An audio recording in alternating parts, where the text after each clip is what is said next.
Viewing life from a hearse, it could be worse. Laugh, think, and cry with the country undertaker. You're about to hear part 2 of a live recording I did that was produced and released by Senate Records in 2006. It is released here with their express permission. You can purchase an electronic version of this presentation at 3daudioscapes.com or by searching Live and Kickin, Kickin', by Bruce Goddard on the Apple iTunes Store or the Amazon Digital Music Store. If you have tuned into this part 2 episode of Live and Kickin', but have not listened to part 1, I suggest you go back and listen to the previous episode. You kind of need to hear the first half before you listen to the last half. It goes together. So I'll pick up where I left off. Hope you enjoy. We had one black rotary dial telephone in the hall of our house. And we had one black rotary dial telephone on the desk at the funeral home that was a block away. We didn't have cell phones or call for it or anything else. We were in bondage to the telephone. I mean, think about it. Being in the funeral business, the telephone was our livelihood. I was trained as a kid. When the phone rang in the hall of our house, I had to rush to it and had to answer at Goddard Funeral Home. That was at home. If I said hello, I'd get slapped, and that's true. The biggest fight I ever got in with my brother was who's going to stay home when everybody else went to town. I mean, somebody could pass away. Somebody had to be there to answer the phone. I remember when I was a kid, I'd be at home, sitting in the hall, talking on that black rotary dial telephone. Mama and Daddy walked by, slapped me on the back, said, "Bruce, get off the phone. Somebody may be dead." Lord have mercy. Every time I get on the phone now, I'm thinking, somebody may be dead somewhere. I don't need to be on this telephone. But we used to get in all kind of predicaments about getting somebody to answer the phone. And especially when, my brother and I were too little to answer it. Our older brother and sister had gone to college, and Daddy and Mama had a friend. Her name was Miss Jessie. And Miss Jessie was an elderly lady, but she was good about coming over to the house and answering the phone so Mom and Daddy could get out of the house every now and then. And I'll never forget this night. Mom and Daddy were going to go next door to eat supper with Dr. Watley and Rosemary. Dr. Watley was a town doctor, one of 2 doctors in town, but they lived next door to Mom and Daddy. And Daddy asked Miss Jessie to come over to answer the phone, and he asked if she would to sit in the hall so she could hear the phone. Sometimes she couldn't hear good. And said, "Here's a pad and here's a pencil. If somebody calls, you write down the name of who called and the phone number, and you just walk next door to Dr. Watley's house and get me." He didn't trust her to dial the number and all that, and he explained to her that somebody could pass away. It's very important for her to answer the phone. Sure enough, that night, they'd gone to eat. I heard the phone ring. I was too young to talk on it, I guess, and I knew she talked to somebody. I knew she didn't write anything down. But Miss Jessie went next door, and she said, "Ed, somebody's dead." And Daddy said, "Well, Jessie, did you get the name of who it was?" She said, "Well, tell you the truth, they were upset." "Well, Jessie, did you get the phone number of who called?" She said, "Ed, tell you the truth, when they got upset, I got upset." I said, "Jessie, you mean to tell me that somebody's passed away and the family's called our funeral home to come get the body, and you didn't get the name or the phone number of who it is?" She said, "Well, Mr. Ed, you and Dr. Watley sitting right here. Don't y'all know somebody around here that's been low sick?" And they had to travel all over the county trying to figure out who it was that passed away. Now, I'm telling you that. I told you that so I can tell you this. How many of y'all remember when your parents used to tell you when you were going out of town somewhere that they wanted you to call home, collect, and ask for yourself so they could be sure you got wherever you're going? So y'all remember that? I never understood that. Go ahead and spend the 10 cents and talk to your children. But my mama did that. And I had a brother that went to the University of Minnesota. He was 12 years older than me. He still is 12 years older than me. That really hasn't changed. But he came home about twice a year. And I went with Mom and Daddy to Atlanta one Sunday afternoon to take him back to the airport for him to go back to Minnesota. And I remember the last words Mama told him when he got on that plane to go back to Minnesota. She said, "Mac, when you get to Minnesota, the first thing you do when you get there is you call home, collect, and ask for yourself so I can be sure you got there safe." Y'all with me, right? She want to be sure boys are all right, but she want to save a little money, right? Y'all with me? Well, the first problem was he got to Minnesota before we got home from Atlanta from the airport. That was problem number 1. Problem number 2 was Miss Jessie was answering the phone that night. And y'all know how the operator used to do, so I have a collect call from Matt Goddard. "Will you accept the charges?" She said, "Well, he ain't here." And Matt realized that was Miss Jessie on the phone. I said, "Operator, I'll call back later." She said, "Operator, that sounds like him there." some of the funniest things happen at the most serious times. Y'all ever known that? I mean, that's when things really are funny, when it's not supposed to be funny. I got to tell you, when I was 13 years old, my daddy wanted me to go with him on my first death call. Now, I got to tell you, 13 is kind of young to be going on a death call. Somebody died, and we had to go get them, and Daddy said, son, it's time for you to go with me. And I was nervous. I mean, I was worried if I could pick up my side of the stretcher. For one thing, I was a kid, and we drove out of this house, and I'm telling you, when we pulled up at this house, there were cars on both sides of the road. There were people all out in the yard. There were people on this wraparound front porch.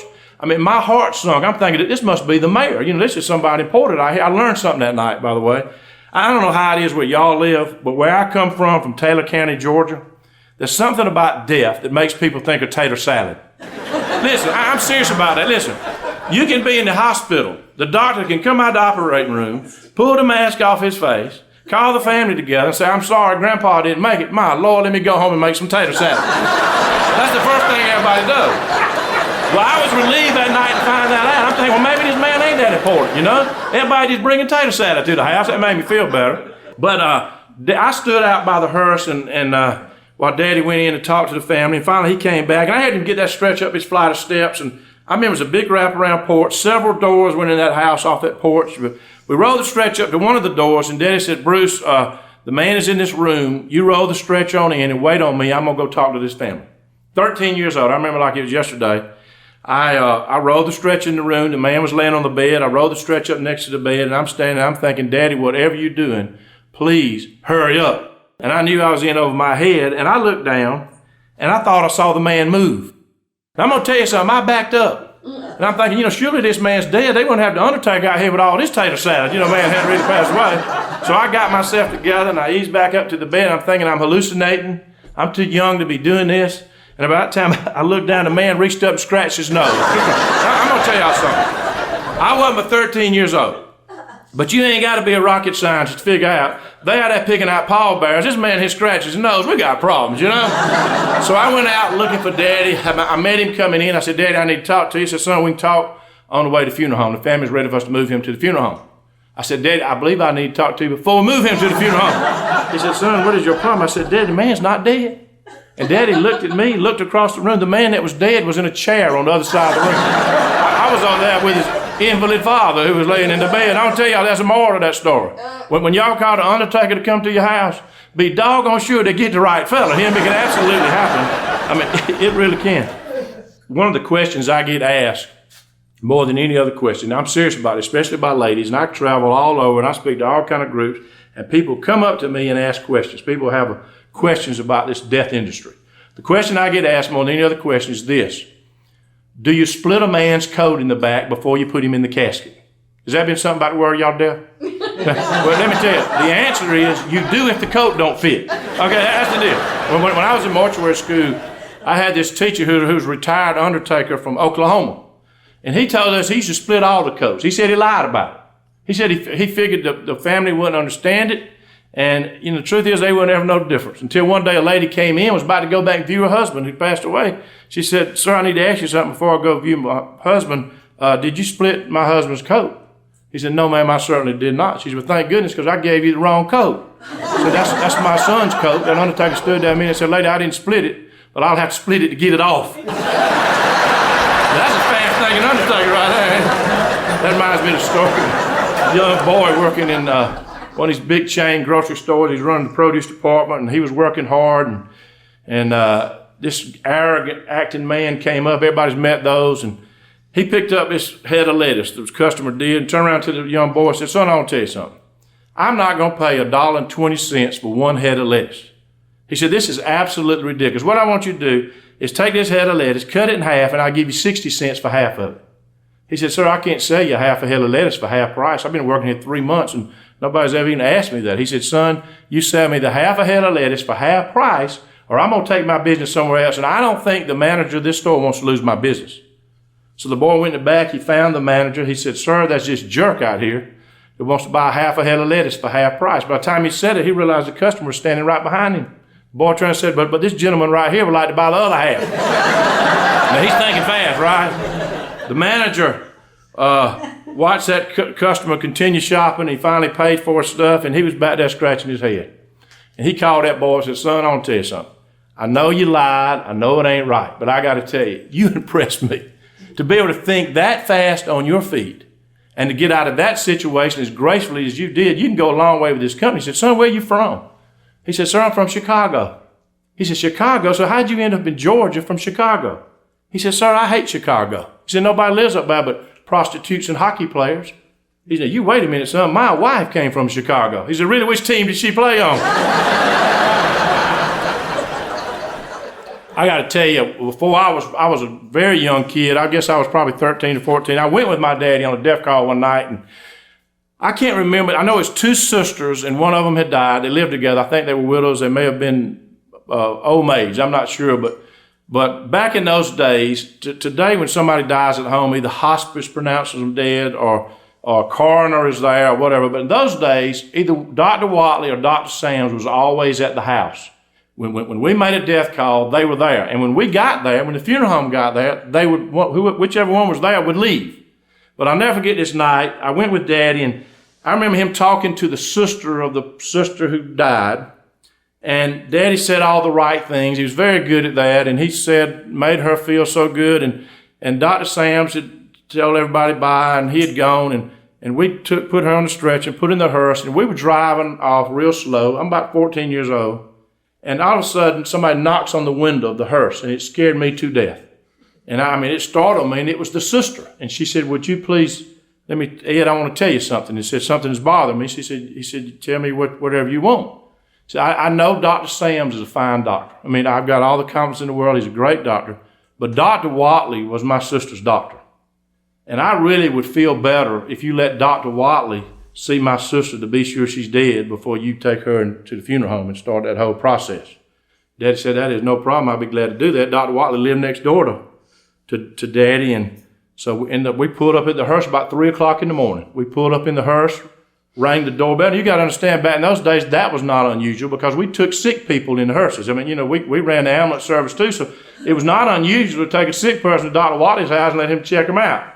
3 o'clock in the morning, Daddy rang the doorbell. Dr. Watley's name was Ed Watley, and Daddy's name was Ed Goddard, both named Ed. But Dr. Watley came to the door, and Daddy said, Ed, I got somebody I want you to check. He said, give me just a minute. And Dr. Watley put his breeches over his pajamas, grabbed his stethoscope, got his little black bag, and hurried out there and jumped in the back of the hearse. Daddy was standing out there with his arms crossed, waiting on him. Dr. Watley had been there a few minutes. All of a sudden, he stuck his head out of the hearse. He said, Ed, this lady's dead. Daddy said, that's all I wanted to know.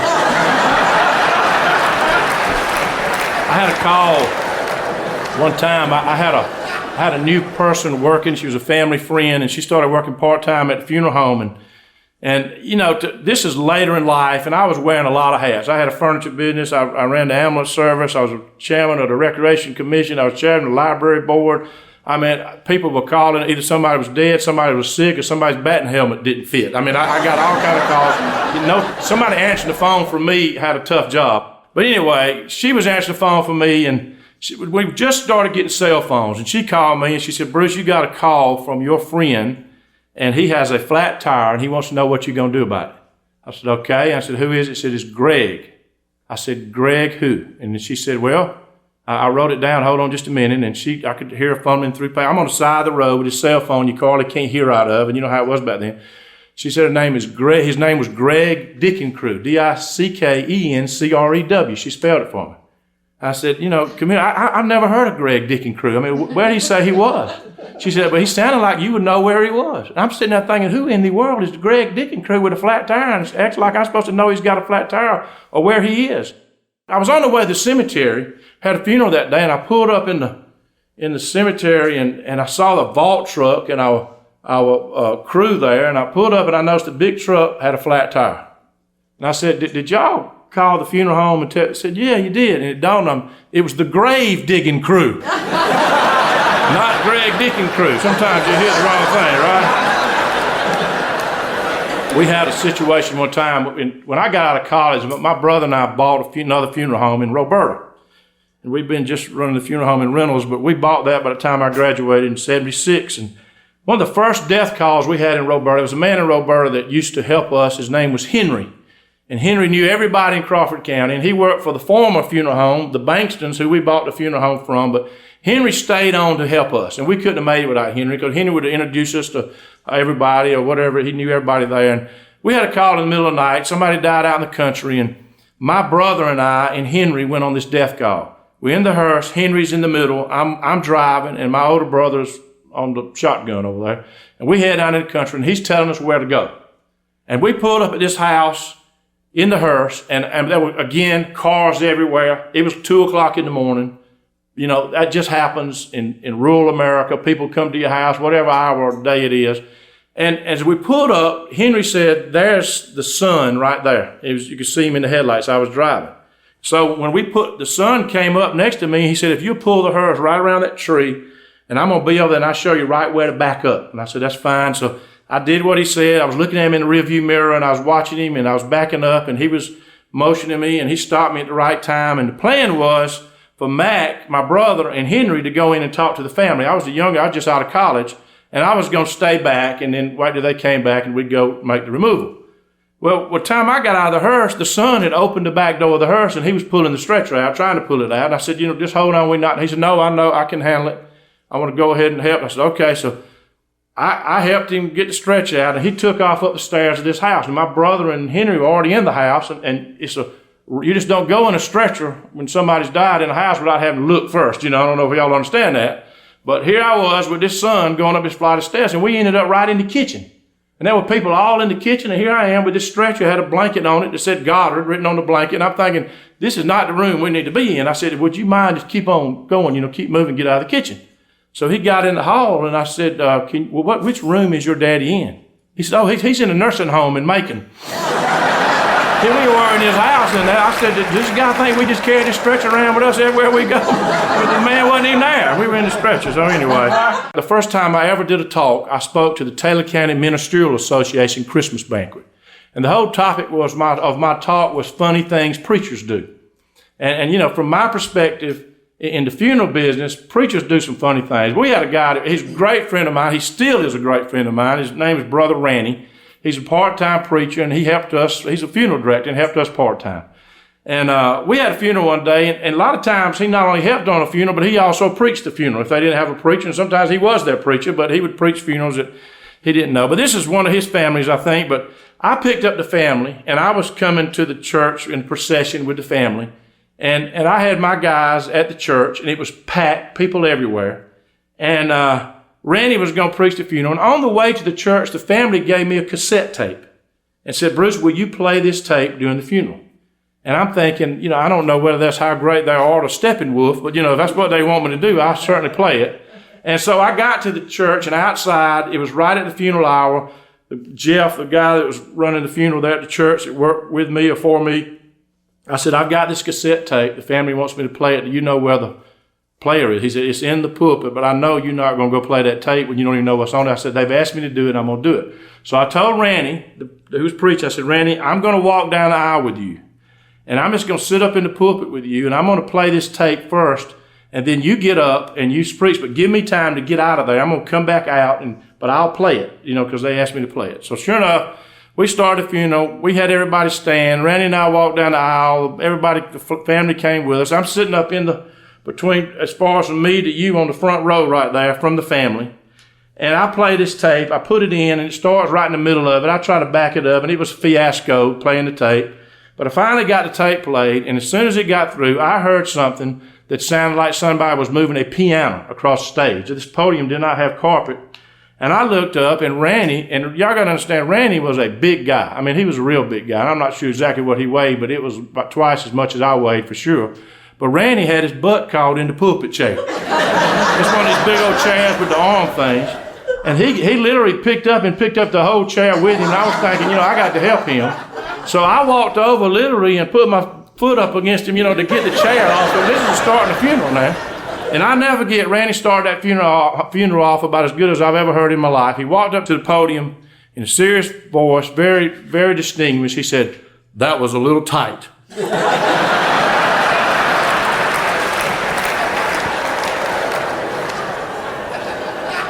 I had a family come in one time, and they were well-to-do folks. You could tell the grandchildren were from Atlanta. They came up in 2 Mercedes.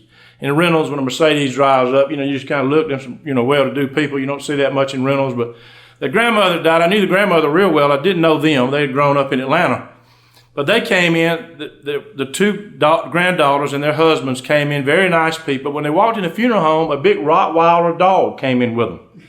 And I'm thinking, if they want to bring their dog in, it suits me. There's nobody there but me at the funeral home, so that's fine with me. So I, took them back. The dog came back with them. The dog was sniffing the flowers. I didn't know if he was going to lift his leg or what, but I was thinking it's kind of unusual to bring your dog to the first viewing. But if that's what they want to do, it's fine with me.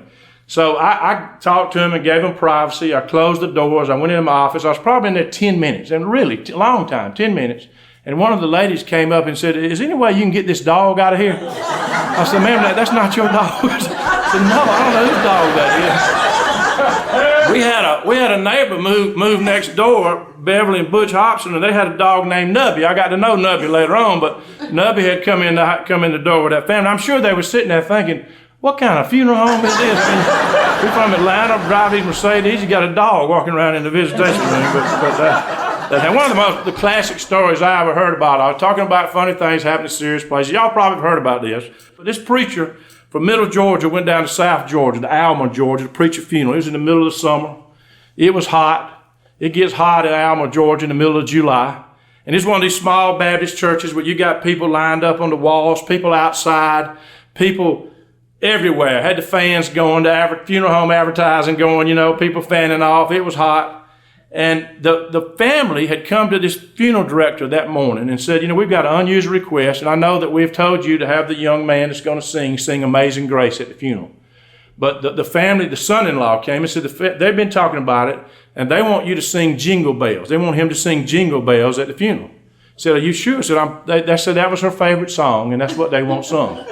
So he said, that's what they want. He talked to the young man that was going to sing. He had to go to school to find all the words to Jingle Bells, and he practiced it, in its dignified voice, dashing through the snow in a one heart, and Jingle Bells. Can you imagine singing that at a funeral? But anyway, he stood up and he started singing that song, and the more he sung, the worse it got. People were looking down. They were shaking their heads. He sang verses that nobody never heard. He sung it for a long time.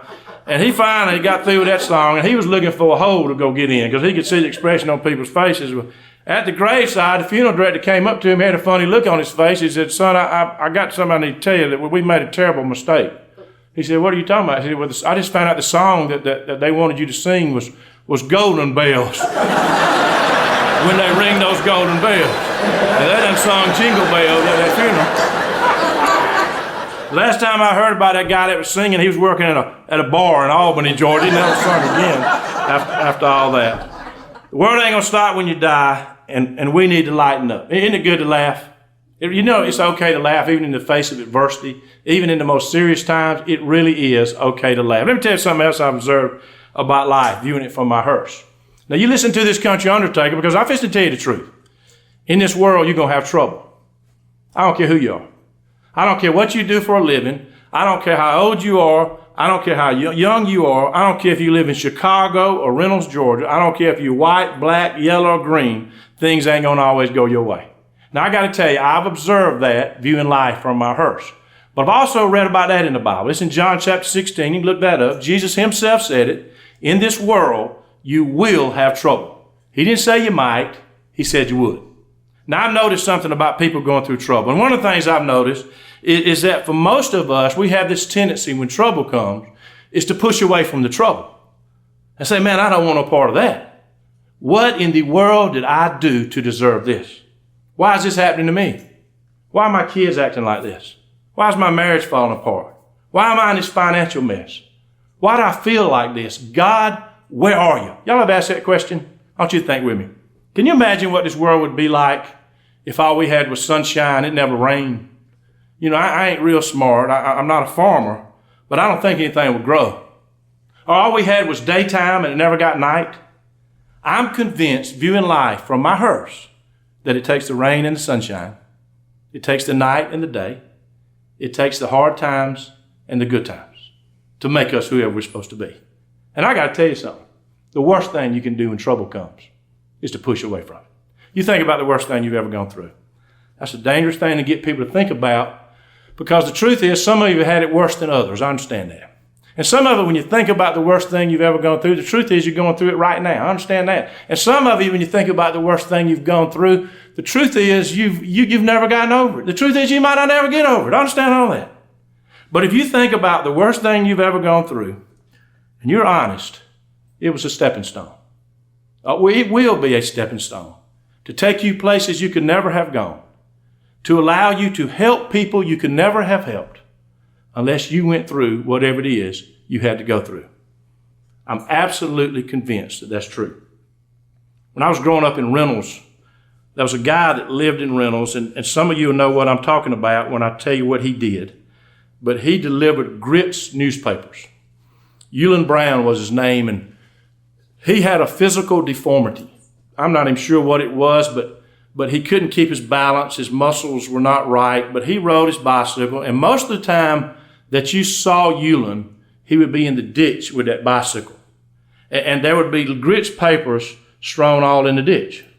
And I remember as a kid, we used to laugh at Eulin Brown. I mean, we used to make fun of Eulin Brown. And the truth is, we would see him riding a bicycle. We'd come up on our bicycle, and we'd boo him or whatever and watch him have a wreck because he jumped and he'd run in the ditch and he'd have his papers strewn all over everywhere. But Eulin, one day, and I don't know how old I was in this little store in Reynolds. It was called Hicks Trussell Store, and it was a little dry goods store, but he cooked hamburgers in there, and there were little stews in there for you could see it. And I sat down, I was ordering one of these little hamburgers that he cooked, and I was 12 or 13 years old probably. And of all the people in the world, Eulin Brown sat next to me. And I started talking to Eulin Brown. Actually, he started talking to me, and I realized real quick that Eulin Brown wasn't stupid.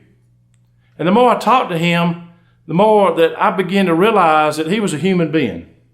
And he was an amazing human being. And I thought about, I can tell you this, when I got up from that meal that day, I never laughed at Eulin Brown again. But more than that, he taught me a couple lessons that I've carried with me the rest of my life. I've thought about Eulin Brown 1,000,000 times in my life. And one of the lessons that he taught me is no matter what happens and no matter what trouble comes around you and no matter how bad the bottom falls out, you never quit. There's been plenty times in my life since I sat with Eulin Brown that day that I have had all my papers thrown out all over the ditch. And I've fallen flat on my face. And I remember the story of Eulin Brown. He kept getting back on his bicycle, putting his papers back in that basket, and driving on again. He was determined to never, never quit. And I've thought about him 1,000,000 times, if I thought about him once. Something else he taught me.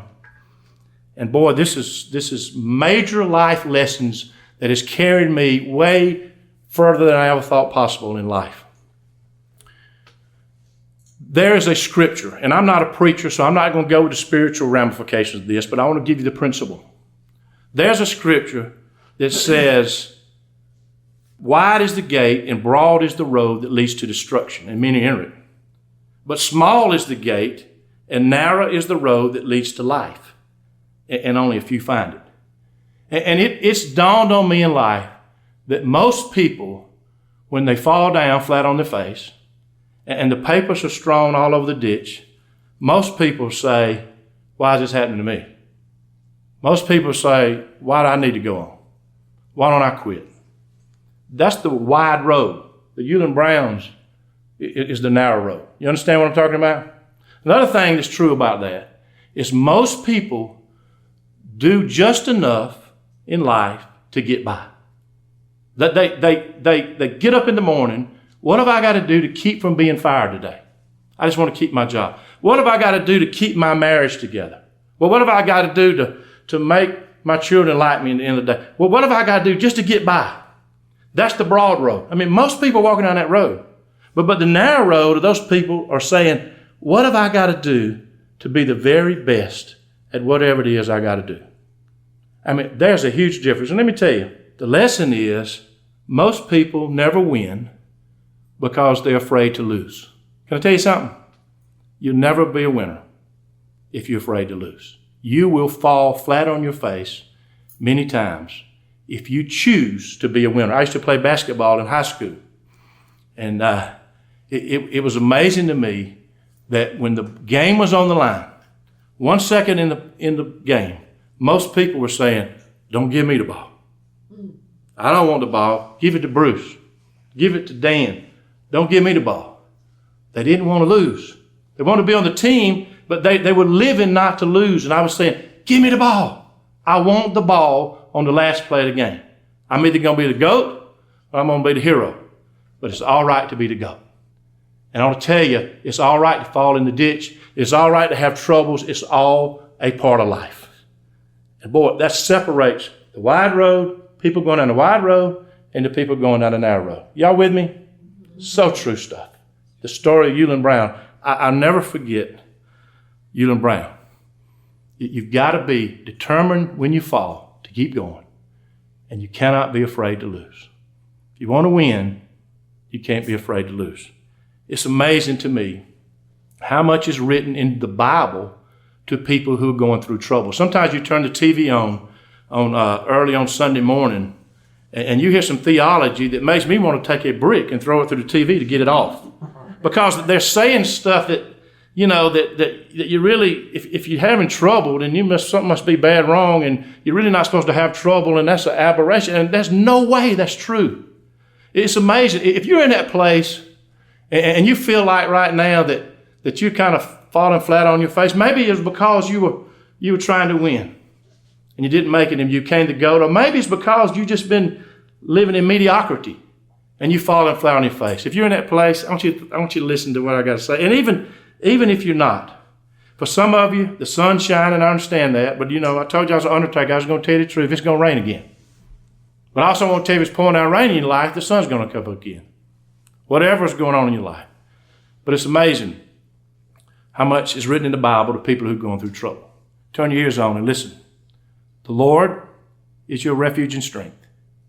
He is an ever-present help in trouble. Therefore, we will not fear. Though the earth give way, and the mountains fall in the heart of the sea, though its rivers roar and foam, and the mountains quake at their surging, there's a river whose streams make glad the city of God, the holy place where the Most High lives. God is within her. She will not fall. The truth is, God is within you. You will not fall. He will help you at the break of day. Nations are in uproar. Well, they are, aren't they? Kingdoms fall. He lifts his voice and the earth melts. The Lord Almighty is with you. The God of Jacob is your fortress. The truth is, he gives strength to the weary and he increases the power of the weak. Even youths grow tired and weary, and young men stumble and fall. But they that wait on the Lord shall renew their strength. They shall rise on wings like eagles. They shall run and not be weary. They shall walk and not faint. Paul said, for a little while you may suffer grief and all kinds of trials. These come so that your faith, which has greater worth than gold, may be proved genuine, resulting in praise, glory, and honor when Jesus Christ is revealed. Though you've not seen him, you love him. Maybe you don't see him now. You're filled with a glorious and inexpressible joy, for you are receiving the goal of your faith, the salvation of your souls. Maybe you are hard-pressed on every side, but you're not crushed. Perplexed, but not in despair. Persecuted, but not abandoned. Struck down, but not destroyed. Therefore, you do not lose heart. Though outwardly you may feel like you're wasting away, inwardly you're being renewed day by day, for your light and momentary troubles are achieving for you an eternal glory that far outweighs them all. So you fix your eyes not on what is seen, but on what is unseen. For what is seen is temporary. What is unseen is eternal. Rudyard Kipling wrote a poem to his son. One of the most powerful things I ever learned. I learned it when I was a kid. He said this: if you can keep your head when all about you are losing theirs and blaming it on you, if you can trust yourself when all men doubt you, then make allowance for their doubting too. If you can wait and not be tired by waiting, or being lied about, don't deal in lies. Or being hated, don't give way to hating. Yet don't look too good, nor talk too wise. If you can dream and not make dreams your master. If you can think and not make thoughts your aim. If you can meet with triumph and disaster and treat those two impostors just the same. If you can bear to hear the truth you've spoken twisted by knaves to make a trap for fools. But watch the things you gave your life to, broken. Then stoop to build them up with worn-out tools. If you can talk with crowds and keep your virtue, or walk with kings and keep the common touch. If neither foe nor loving friend can hurt you, and all men count with you, but none too much. If you can fill the unforgiving minute with 60 seconds worth a distant run, then yours is the earth and everything in it. And he said, which is more, you'll be a man, my son. One more observation I made about life, unit from my hearse. If you don't hear anything else I say, you listen to what I'm fixing to tell you, you listen to this country undertaker because I'm fixing to tell you the truth. The only investment you make in this life that will be here after you're dead and gone and some crazy guy like me buries you are the investments you make in people. Write it down. Nothing wrong with making money. I understand about making money. I got 2 kids that just got married, or 1 kid in college and a wife that likes to shop. I understand about money. That is a different topic, and it's an important topic. It's for another speaker, but I'll tell you this. If your chief focus in life is to see how much money you can make and to see how many things you can accumulate, you will get to the end of your life and you'll realize that you missed the boat. Because I got to tell you, I walk away from a lot of cemeteries. Right now, I think I'm operating about 250 funeral homes and cemeteries throughout the United States. I deal with death every minute of every day. I'm bombarded by death. I don't think I've ever seen a family leave that scene at a cemetery, get in that car, look back at those tents and say, boy, I wish Daddy would have spent more time at the office. You don't hear that. You know what you hear? You know what you hear? I wish I had 5 more minutes with Daddy. Or I wish I had 5 more minutes with Mama. I got to tell y'all, I wish I had 5 more minutes with Daddy and 5 more minutes with Mama. I used to play basketball. I told you that. And it used to amaze me that Mama would follow that bus. And wherever I was playing, I don't care where we were, when that team walked in that gym, Mama would be walking in right behind it. I don't ever remember her miss the basketball game. I'm sure she did, but I forgot it. What was more amazing than that, and sometimes it would happen after we had started playing, but I would look up and I'd see my daddy walk in that gym. And Daddy usually had on a black suit. He was a tall man, had white hair, and I was thinking, he's traveled a long way to a basketball game. Daddy must love basketball. I got a little older, got married, started having kids of my own. I realized it wasn't basketball he was so interested in. What he was interested in was those people that God had entrusted to him. And he spent his life investing his life in those people. My mama was a special lady. I got to tell y'all, I loved my mom. When she was dying at the medical center in Macon, Georgia, I got 2 brothers and a sister, and we would gather around that bed. Our wives were there. My sister's husband was there. We went 3 or 4 days watching her gasp for breath. We thought every breath would be a last. Some of y'all have been through that. It's not fun watching somebody you love go through that process. But after a couple of days of watching that, truth is we were praying that every breath would be a last so she could just go home. But early one morning, after a couple of days of that, she kind of woke up. And she called my name. And I'm the youngest of 4 kids, but I'm a big old boy. I was getting people out of the way because I want to try to hear what Mom was trying to say. I had a strong feeling it'd be the last thing she ever told me. And I had to get my ear right over her dry, parched lips, but I heard her. You're not going to believe what she told me. Last thing Mama ever told me on the face of this earth. She said, the Braves won last night. I thought, the Braves won last night? So, Mama, who in the world gives a rip right now if the Braves won? I got to tell you, I did ask her what the score was while I was standing there. But, I got to think about that later. My mama was the biggest Atlanta Braves fan you would ever meet in your life. In 1969, for you real Braves fans, when the Braves won the Western Division for the first time, Mama got in her car at midnight and drove up and down the streets of Reynolds honking the horn. And she was a Braves fan. I went to the University of Georgia, and Mama didn't know a football from a tennis ball. And she became the biggest Georgia Bulldog fan you'd ever meet in your life. You know what the truth is? That the last thing she told me is very important to me today. Because her whole life was wrapped up in those people that God had entrusted to her. And she became the biggest Braves fan you'd ever meet in your life. And she became the biggest Georgia Bulldog fan you'd ever meet in your life because that's what her kids were doing. I didn't say it then, I thought it later. Mom, I don't know if the Braves won, but you won. And she did. Read a book several years ago, and it was a quote. I give this quote everywhere I go. I don't even know who wrote the book or who I'm quoting, but he said this. He said, pictures have a way of changing you far more profoundly and far more permanently than words ever could. Pictures change. I remember my first grade teacher. Do y'all? I mean, your teacher. You don't have to remember mine, I reckon. But Miss Verna was my teacher, and she had a profound impact on me and a lot of other people who came through that first grade. I loved Miss Verna, and so did a lot of other folks. But you know what the truth is, and folks, I'm not stupid. I've sat down and tried to think about it. I don't remember a word the woman ever said. I don't remember what she said, but I should remember what she did. And I remember the way she made me feel. I can name every one of my Sunday school teachers. They took us to bowling alleys, to pizza parlors, to ice cream parlors. They taught us Sunday after Sunday. When they had Sunday school, I was there. But I got to be honest. And folks, I ain't stupid. I've sat down and tried to think about it. I don't remember a lesson they taught. I know I picked up principles along the way, but the truth is I don't remember what they said. But I should remember what they did. And I remember the way they made me feel. Can I tell y'all something? I told you I was an undertaker. I was going to tell you the truth. We got the words down pat. We got that. We know what to say to our neighbor who's in trouble. We know what to say to our kid, our grandkid, to pat him on the rear end, to send him on the way. We do good with the talking. We can handle that. But I want to tell you this. Those people that God has entrusted to you, they're really not going to remember a whole lot of what you said when they're gone from here. I work with my daddy every day of my life, and I got to tell you, I remember some of what he said. But I got a whole lot more pictures of what he did. Can I tell you daddies and granddaddies something? Again, I'm not a preacher, I'm an undertaker. But there's not a more biblical thing you can do than to go outside and throw that ball with that little boy.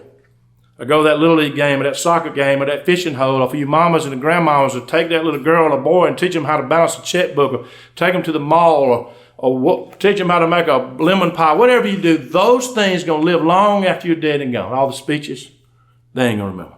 And that's the truth. One more thing I'm worried about, and I'm going to quit. I hadn't met anybody yet that did it right all the time. I get to meet a lot of people, and I meet people that want everybody to think they do it right all the time, but I figured this much out with my gray hair. We're all human beings, and we mess up. And we do things that we regret. And sometimes we live in the full-blown consequences of what we did, and sometimes we think we get by, and maybe we do. I don't understand all that. But the truth is, we're human beings, and we mess up. And I'm afraid that we spend too much time worrying about how we blew it 20 years ago, or 10 years ago, or last week, or yesterday. Or maybe we're even worried about what's going to happen tomorrow, or next week, or next month down the road, that we missed the moment. Can I tell y'all something? I told you I was an undertaker. I was going to tell you the truth. That's all we got. We got that. We've got this moment. And everybody in this room has been entrusted with people. By the way, nobody's exempt from that. For some, it's your mate. For some, it's your children, your grandchildren. For some, it's your civic club, your church group, your neighborhood, the people you work for, the people that work for you, the people you work with. Everybody's been entrusted with people. And all you have is this moment. Gloria Gaither said it like this. She said, hold tight to the sound of the music of living, happy songs from the laughter of children at play. Hold my hand as we run through the sweet, fragrant meadows, making memories of what was today. Tiny voice that I hear is my little boy calling for Daddy to hear just what he has to say. Or your little girl standing there by the hillside may never be quite like today. Tender words, gentle touch, and a good cup of coffee, and someone who loves me and wants me to stay. Hold them near while they're here. Don't wish for tomorrow, to look back and wish for today. Take the blue of the sky, the green of the forest, and the gold and the brown of freshly mown hay. Add the pale shades of spring and the circus of autumn, and weave you a lovely today. We have this moment to hold in our hands and to touch as it slips through our fingers like sand. Yesterday's gone. Tomorrow may never come. But we have this moment today. God bless you. Thank you very much.